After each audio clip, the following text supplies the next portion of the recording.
Ya, ahora, seguimos analizando y ahora vamos a estudiar la teoría del proceso. ¿Qué entendemos por proceso? Teoría del proceso en la unidad.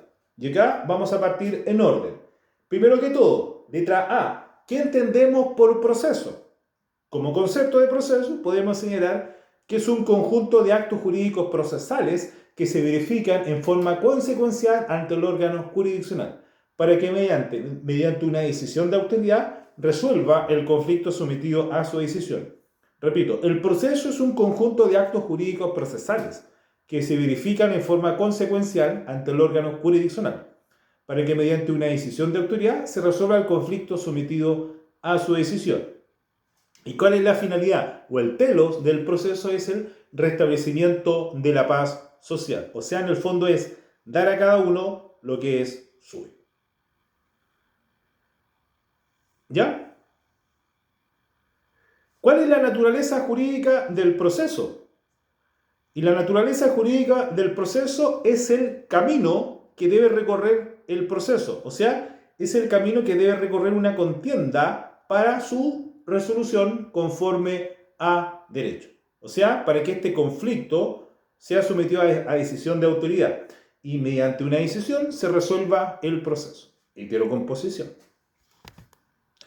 Ahora, luego se habla de una serie de vocablos entre proceso y litis, proceso, juicio, proceso y procedimiento que vamos a ir despejando uno a uno. ¿Qué entendemos en primer lugar por proceso y litis? Un litigio supone un proceso. Recordemos que el litigio es un conflicto intersubjetivo de intereses. Es un conflicto de intereses reglado por el derecho y se caracteriza por la resistencia de una pretensión resistida. Por lo tanto, un litigio supone un proceso. Pero un proceso no supone un litigio necesariamente. Y aquí encontramos el caso de las gestiones voluntarias. Entonces, letra A, proceso, litigio. Letra B, encontramos en primer lugar proceso y juicio. El juicio es una decisión de autoridad con carácter vinculante, realizada por quien necesariamente está investido. El juicio es una decisión de autoridad de carácter vinculante, realizada por quien está investido legalmente para dictar una sentencia. O sea, para el fondo es resolver el asunto controvertido. En cambio, el proceso es como dijimos, es el camino que nos lleva para la resolución del conflicto. Es el conjunto de actos jurídicos procesales. Ese es proceso y juicio. 3. Proceso y procedimiento.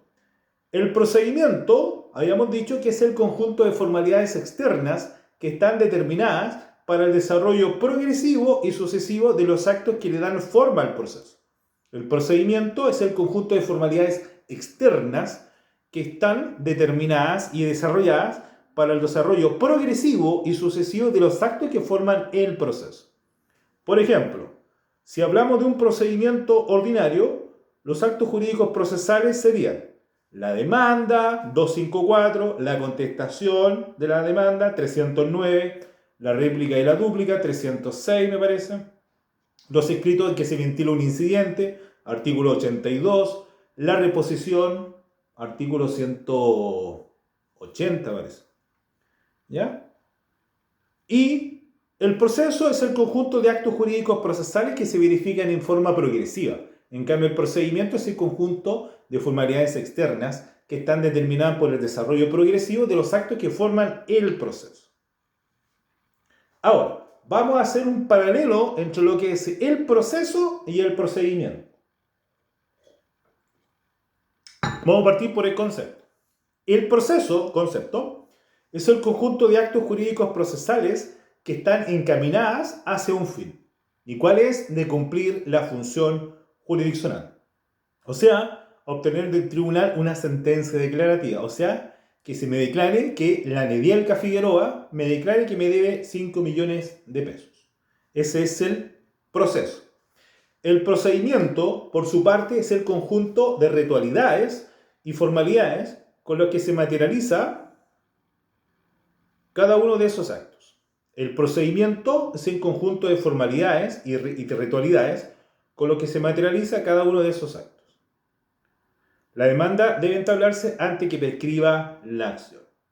Número 2. El proceso es una unidad. Proceso civil, proceso penal. En cambio, el procedimiento implica que puede haber varios procedimientos dentro de un proceso.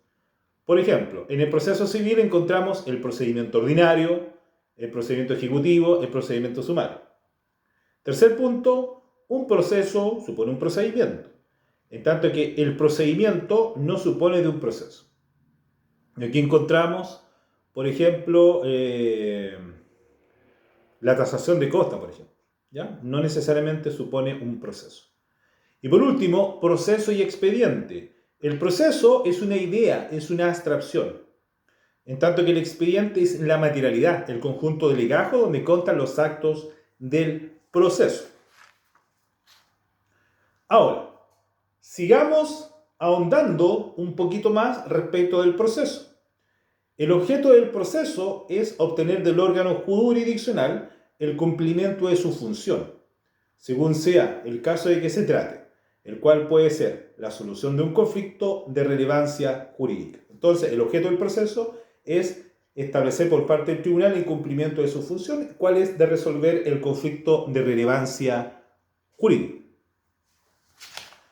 Ahora, hablemos de las clasificaciones de los procesos.